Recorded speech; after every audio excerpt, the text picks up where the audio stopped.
बात अब कर लेते जंतर मंतर की। पूरे हंगामे के बाद महिला रेसलर्स भावुक नजर आई है। उन्होंने एक बार फिर से दिल्ली पुलिस के साथ कुश्ती संघ के अध्यक्ष ब्रजभूषण शरण सिंह पर भी हमले किए। वो ब्रजभूषण को इतने कांड कर रहा है, वो घर में मत ऐसे सो रहा है बेड पे।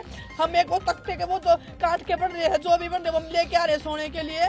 उसमें भी इनको वक्त सो जाओ मर जाओ, मारना ही है तो वैसे मार दो, मारने के लिए तैयार है। यह वो सीधा वार जो महिला रेसलर्स ने कुश्ती संघ के अध्यक्ष ब्रजभूषण शरण सिंह के खिलाफ किया। वहीं विनेश फोगाट धक्का मुक्की के दौरान अपने भाई को चोट लगने और पुलिस कर्मियों की बदसलूकी पर भावुक हो गई। जल्दी लेके जाओ ये दिन देखने के लिए मेडल लेके आए थे देश के लिए, यही दिन देखने के लिए लेके आए थे। मैं पूछ रही हूँ, सबसे पूछ रही हूँ। धरने का आज 12वां दिन है। ऐसे में मेडल जीतने वाली देश की बेटियों ने आंसुओं के साथ जो सवाल पूछे हैं उनका जवाब देना दिल्ली पुलिस को भारी पड़ेगा। मैं सभी देशवासियों से पूछना चाहता हूँ, अगर हमारी बहन बेटी सुरक्षित नहीं है तो इस देश में कौन सुरक्षित है? ब्रजभूषण जैसे लोग जो क्राइम करके भी खुले में घूम रहे हैं और ये यहाँ पे ऐसे रोना पड़ रहा है रात को बिना खाए पिए कुछ।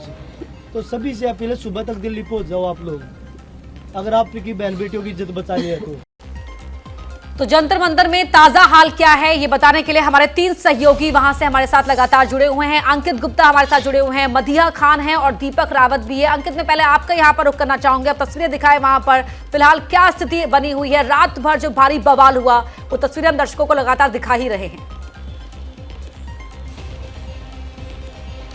ये निश्चित तौर पर देखिए रात में जो तस्वीरें थी उसके बाद में इस वक्त अगर मैं तस्वीरें की बात करूं तो रात में तो हमको झड़प होते हुए नजर आई थी। तो फिलहाल अभी सुबह से तस्वीरें ये है कि पूरी तरीके से बैरिकेडिंग कर दी गई है और यहां से आगे जाने की अनुमति किसी को नहीं है। 200 से 300 मीटर आगे वो मंच बना हुआ है जहां पर खिलाड़ी बैठे हुए हैं, लेकिन अब जो है उनके समर्थक जो अभी तक जुटते नजर आते थे संभवतः वो नजर नहीं आएंगे, क्योंकि यहाँ पर पुलिस ने एक बड़ा सुरक्षा घेरा बनाया हुआ है। और ये सुरक्षा घेरा कहां से बना हुआ है अगर मैं आपको ये दिखाने की कोशिश करूं, देखिए पहले हम ये दिखा रहे हैं कि कितनी दूरी पर ये खिलाड़ी बैठे हुए हैं, लेकिन अगर मैं सुरक्षा घेरे की बात करूं तो यहाँ पर ब्रजभूषण शरण सिंह का घर है जो जंतर मंतर जाने के जो रास्ते की जहां से शुरुआत होती है वहां पर है, वहीं पर से ये बैरिकेडिंग कर दी गई है। एक तस्वीर आपको और दिखाना चाहूंगा, कुछ सेकंड और यहां पर लूंगा। यहां पर दिल्ली पुलिस ने किस तरीके की तैयारियां की हुई हैं ये दिखाने के लिए यहां पर धारा 144 का नोटिस भी लगा दिया गया है। बाकायदा जो जंतर मंतर का सर्किल है, अगर हम सहयोगी कैमरा पर्सन हेमंत की मदद से दिखाने की कोशिश करें तो ये जंतर मंतर का सर्किल है और सामने हेमंत अगर हम जो जूम करके दिखा सकते हैं कि धारा 144 का नोटिस लगा दिया गया है कि अगर यहां पर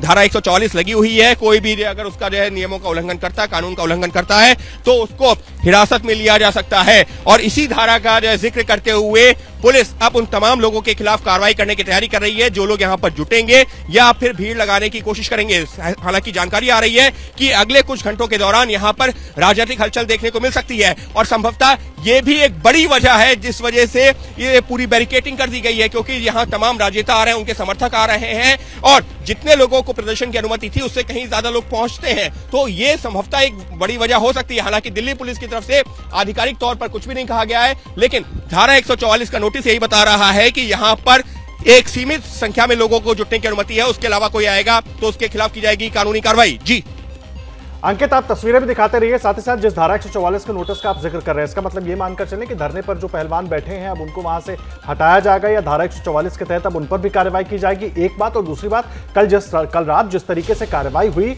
वो भी तो अपने आप में सवालों के घेरे में है। इस तरह के पहलवान वहां पर धरना प्रदर्शन कर रहे थे, इस तरह की कार्रवाई का क्या मतलब है? निश्चित तौर पर, और देखिए ये एक दिन से कार्रवाई, ये एक दिन से प्रदर्शन नहीं कर रहे थे, इनको बाकायदा अनुमति मिली हुई थी। इनका ये कहना है कि हमको अनुमति मिली हुई है, उसके बाद हम यहाँ पर पहुंचे हुए हैं। और ये जो कार्रवाई की गई है ये कहते हुए कि देखिए किस तरीके से उनके समर्थन में यहाँ पर अब बेड आने लगे हैं, यहाँ पर उनको जो है सुविधाएं मुहैया कराई जाने लगी हैं जिसकी अनुमति नहीं थी। तो ये कारण जरूर बताया गया है, लेकिन अब आप खुद सोचिए पिछले 2 दिनों से दिल्ली में बरसात हो रही थी और उनका जो सामान था, जो प्रदर्शनकारी जो पहलवान है उनका जो सामान था, उनके गद्दे सोने का सामान, वो पूरी तरीके से भीग गया था। इस वजह से वो जो है सामान यहाँ पर पहुंचा था। तो ये दलील दी गई है खिलाड़ियों की तरफ से और सोमनाथ भारती जो कि उनके समर्थन में आम आदमी पार्टी के नेता हैं वो पहुंचे थे वो सामान लेकर के, तो उस पर जो सवाल उठे थे उसके बाद में कार्रवाई की गई है। लेकिन निश्चित तौर पर दिल्ली पुलिस की तरफ से आधिकारिक तौर पर अब तक कोई जानकारी सामने नहीं आई है। लेकिन ये तस्वीरें आप देखिए, ये तस्वीरें ये बता रही हैं कि यहाँ पर जो महिला जो सुरक्षा के जवान है उनको तैनात कर दिया गया है, जो पुरुष जवान है उनको तैनात कर दिया गया है। मकसद क्या है? मकसद एक ही है कि अब यहाँ से अंदर जाने की अनुमति किसी को नहीं। और रही बात पहलवानों के प्रदर्शन की, तो धारा 144 लगी हुई है, इसका मतलब ये है कि वो जी। तो जो गिने चुने लोग हैं उनको तो प्रदर्शन करने की अनुमति अहम है। जानकारी अगर आप वो दे रहे हैं 5-7 अंकित, लोग नजर जो बनाकर बैठे रखिए। आप, मदीहा और दीपक तीनों ही नजर बनाकर रखिए। लगातार अपडेट आगे भी आप तीनों से ही लेते रहेंगे। जैसे ही घड़ी का काटा दोपहर 2:30 पे आए, बबीता जी का दिल सास बहू साजिश के लिए मचल जाए। और ये है इनकी बहू, पूरे दिन ऑफिस की टेंशन हो जाए गॉन जब ये करें अपना फेवरेट शो फ्री टाइम पे ऑन। इनकी तरह आप भी देखिए अपना फेवरेट शो अपने टाइम पर और डाउनलोड कीजिए एबीपी लाइव ऐप अपने स्मार्ट टीवी पर।